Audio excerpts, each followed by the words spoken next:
Alright, so I'm a huge Disney fan, you guys should know that by now. I'm also a huge fan, specifically, of Disney's Beauty and the Beast. I think it's one of the most visually impressive movies in Disney's entire animated canon, even to this day, and especially for their 2D animated movies. It has spectacular settings and great music, and even including some of the really great recent Disney princess movies, Belle is probably my favorite Disney princess. Gaston is one of my top 3 Disney villains, and the Beast is one of my favorite Disney characters of all time. He's so badass. He kills Heartless so well. He is by far one of the best allies you can have in any of the games that he appears in. That is a Kingdom Hearts reference, if you guys didn't realize. No, but between his design and the sheer presence that he commands, I find him to be one of the coolest Disney characters ever. So you can imagine I was a little hesitant to see the live-action remake of Disney's Beauty and the Beast. I finally got around to watching it probably a week ago now. I bought the DVD, and ever since then I've been tossing around in my head the idea of talking about it in a proper review. The main reason that I didn't just jump on that idea being that it's a pretty old movie at this point. Nothing I really say about it at this point is going to be relevant anymore. But I kind of came to the realization that the only way I'm going to stop thinking about talking about it is if I just take the plunge and talk about it. So today, that's exactly what I'm going to do. I'm going to review the live-action remake of Disney's Beauty and the Beast. And I'm going to start by talking about the characters. I think the 2 most important actors in this movie were probably Emma Watson as Belle and Luke Evans as Gaston. Emma Watson, known for playing Hermione Granger in the Harry Potter movies, seems like the perfect choice to play the bookish and brainy Belle. Especially this version of Belle, who is shown to be very mechanically inclined. This version of Belle isn't just bookish, she's also very generally intelligent, especially for a woman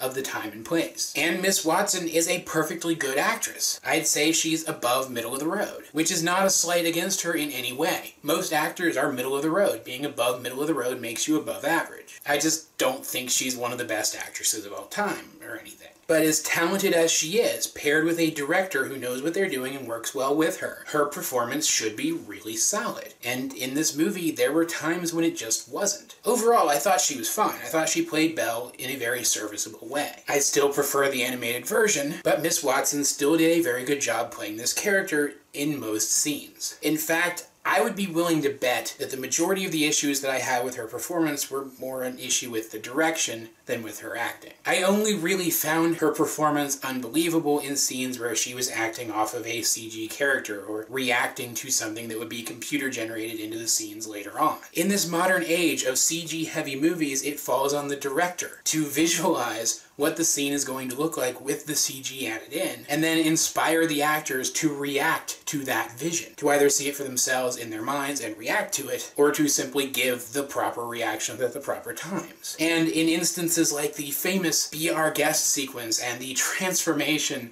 of the Beast into a human, Miss Watson's reactions were virtually non-existent. Which is what I mean by saying I think this was a directing fail and not an acting fail. When she was playing off of a person who was actually there or reacting to an event that was actually happening, she was good. She was better than good, even. She was, like I said before, above average. But in those scenes where she was supposed to be playing off of CG stuff, she just wasn't up to par. And I mean absolutely no offense to Miss Watson, again, when it came to the singing parts for Belle, I don't feel like she was quite up to par there either. She has a perfectly fine voice, but the benefit of something like animation is that you have so much more freedom to find the voice of your characters because the voice of the character doesn't have to carry out the actions of the character or even look anything like the character. They just have to sound like the character. This is why Disney animated movies work so well as musicals. Here, despite how well cast Emma Watson was for the part overall, she just didn't really have the vocal range to carry most of the musical sequences. There were times where she felt so much more restrained than her animated counterpart that it just took me right out of the scene. And I know that I'm judging it against the original movie, but there is no way that this movie wasn't expected to be judged against the original movie. But I will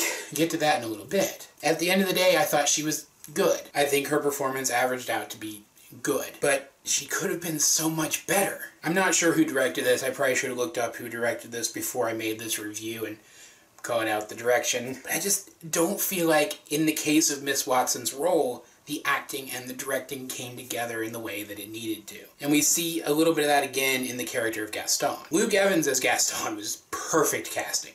He fell right into the role. He was so good. He performed Gaston's big villain song flawlessly. But, and I think this was another directing fail rather than an acting one, he almost seemed too charming, too genuine as Gaston. Gaston is supposed to be this character who has charm to him, but we as the audience, and Belle as an intelligent person, a significantly more intelligent person than most women of the time, are supposed to be able to see through. We're supposed to be able to see through his charm and realize that it's false. But there were times when Luke Evans was playing the fake, charming Gaston, and it didn't quite come off as fake enough, so I actually came to start liking the character, which you absolutely shouldn't do. Like, it's fine to like Gaston as a villain, because he's a great villain. Again, top 3, for me, at least. But like him genuinely as a person? No, never. Like, there were times where it really did, for a second or so, feel like Gaston was pursuing a relationship with Belle because he genuinely appreciated her. Not because he felt entitled to her, which is what he actually thought. Gaston is supposed to see Belle as more of a possession than a person, and Luke Evans' Gaston just didn't convey that as well as I think the animated version did, or I think the live-action version should have. At the end of the day, there was more of a juxtaposition to this character's behaviors than I feel like there should have been. One second, you could almost wonder if he is being genuine, and then the next second, he's being the biggest douchebag ever. And I just don't feel like it worked. Other big characters were, of course, the Beast and LeFou, and let's talk about LeFou. He was perfect, no complaints whatsoever. Best character in the movie by far. I'll talk about him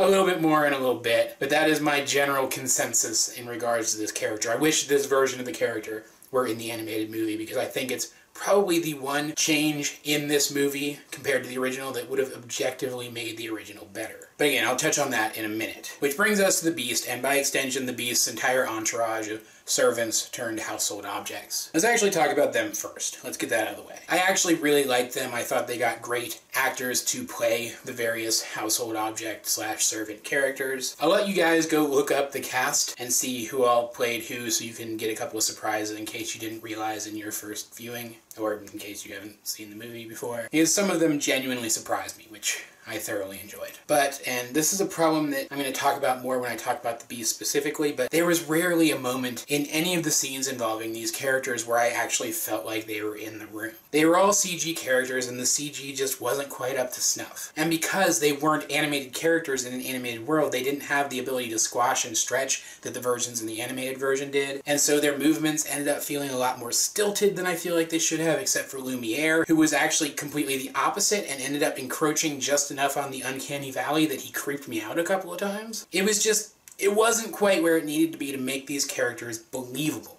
The performances of the characters were fine. The actions that the characters carried out were great. We actually spent what seemed like more time with these characters in this version than we did in the original, and they got a little bit more of an arc than they did in the original, which I thought was great. But the way they looked just never felt real. Segue right into the Beast, who felt exactly the same way. Like, he was performed perfectly well. I liked the way he was performed for the most part, but there wasn't a single scene that he was in where he actually felt like he was there. He felt like a guy in a costume, just as much as if he were actually a guy in a costume and not a guy surrounded by CG. And not only that, but his design was so much more human in this version, which there's nothing wrong with that, but he came off as more like a guy in a fursuit than a big monstrous beast. He didn't have the gravitas or the presence that he did in the animated version. And I think that detracted a lot from the character, because you don't really get a lot of the Beast's character. Most of his characterization comes through in the presence that he conveys, and this version of the Beast just didn't convey that much of a presence. Not to mention that despite the fact that I thought his character was fine, I have some major problems with his characterization and his backstory.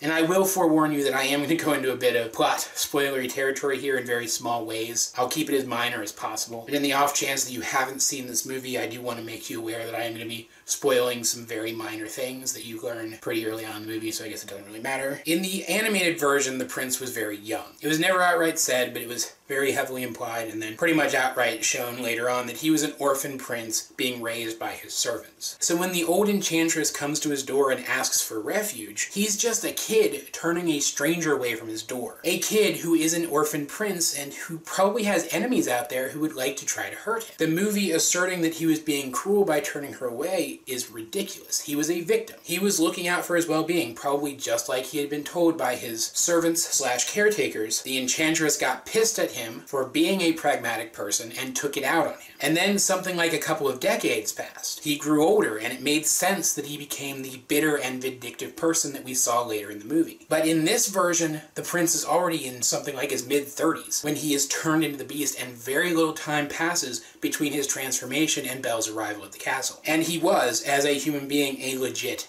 asshole. He wasn't just a scared orphan boy looking out for his well-being. He was an asshole who ridiculed an old woman and deserved what he got. And so rather than being a victim left to stew in his situation for something like 20 years, when Belle arrived, he still should have been that same asshole, and he wasn't. He was characterized exactly like the animated version of the character was. It just ended up not making much sense and detracted so much from his characterization. And like, there was some throwaway stuff at the end of the movie that justified shortening the time span between the Enchantress's curse and when Belle arrives at the castle, but none of it justified opening such a huge plot hole. Why wasn't he the asshole prince that we saw at the very beginning of the movie if not much time had passed? How was Belle able to change him into a good person so much more easily when she was changing an asshole into a good person rather than helping someone who was lost to regain the good person that they used to be? It ends up not working. And on top of that, to justify the fact that none of the townspeople from the town where Belle was living remembered the prince or that the castle was there, they added this really stupid throwaway plot point through narration of all things. It's kind of the audio equivalent to a blink and you'll miss it, that says that the Enchantress's curse had the added effect of making the townspeople forget about the prince and his castle. In the original, with the prince being a kid, with the castle very likely being closed off to the public because he was an orphan prince who probably had a lot of enemies, it made sense that the townspeople would eventually forget about the castle. Like, it's still a little bit of a stretch, but it makes more sense than, ooh, a wizard did it. Conveniently, the Enchantress's spell makes everybody forget too. It just came off half-baked, like an afterthought. And I'm sorry, but if you have a thought late in the development of your story that you can't work into the story, then you need to rework the story. Not just slap that thought onto the top of the movie and pretend like everything's fine. But that's not to say that there wasn't anything in this movie that was different that I liked. Of the few things that they changed, I did like quite a few of them. I already mentioned that in this version, Belle is shown to be something of an inventor like her father. I thought that was a really cool addition. LeFou's entire storyline, it was so subtle and didn't take up much screen time, but it was really good and really solid. The added stuff with the servants, their bit of an additional arc, was really good. And while I didn't find them as memorable as the songs that returned from the animated version, the few songs that were added in this version were written and performed very well. But at the end of the day, this movie is riddled with plot holes that it doesn't need to be riddled with. And really, what it comes down to is that I don't think this movie needed to exist. With the live-action Disney remake of Cinderella, we got to know Cinderella a lot better, we got to know her prince a lot better, they had so many more interactions that they never got to have in the animated version. So the existence of that movie was justified. It did enough differently from the original that it felt like its own movie that just happened to follow a lot of the same notes. It made sense for it to be made. With Maleficent, even though I didn't like what they ended up doing with it because they promised us insight into the best Disney villain ever, and that isn't what it was. It was the story of a different character named Maleficent. At least it took the concept of Sleeping Beauty and it did something radically different with it, justifying its existence. The Jungle Book characterized Mowgli so differently from the original in a way that made him, I think, a much more dynamic character, that I feel like it justified its existence. This movie, despite the few, frankly, tacked on additions and changes, was beat for beat the same movie as the animated version, right down to some scenes being framed exactly the same way. It does a few things better, a few minor things better, yes, but it does so many things worse. And so at the end of the day, I just don't know why this movie had to be made in the way that it was. Like, if they had changed the story up enough and incorporated these changes into that changed up story, even if it had been radically different from the beloved animated version and alienated some of the fans of that movie, it would have at least then been justified in existing. But what it comes right down to is that I would rather watch the animated version again than watch this movie again. In fact, I doubt that I'll ever watch it a second time at all. Like, I watched this with my mom. Yes, I'm a little bit of a mama's boy, don't dwell on it. And she came away from the movie saying that it made her want to watch the animated version. My youngest sister watched this movie and came away from it saying that it made her want to watch the animated version. So while I don't think this movie is bad, I don't think it's above average either. I put it at about a 5 out of 10. If you like Disney, if you like Disney's version of Beauty and the Beast, you will almost definitely enjoy the experience of watching this movie, and you might even find something in it that you like better than in the original. But I do get the sense that once the credits roll, you'll feel a lot like I do, that you'd much rather watch the animated version again than watch this again. So yeah, I think a perfectly middle-of-the-road 5 out of 10 is more than generous for this movie. It just never managed to elevate itself above barely average, whereas the original is still extraordinary. But I am sure that there are plenty of you who have your own opinions on this film, so let's get a discussion going in the comment section down below. Either way, this has been AJ22, and I will talk to you guys later.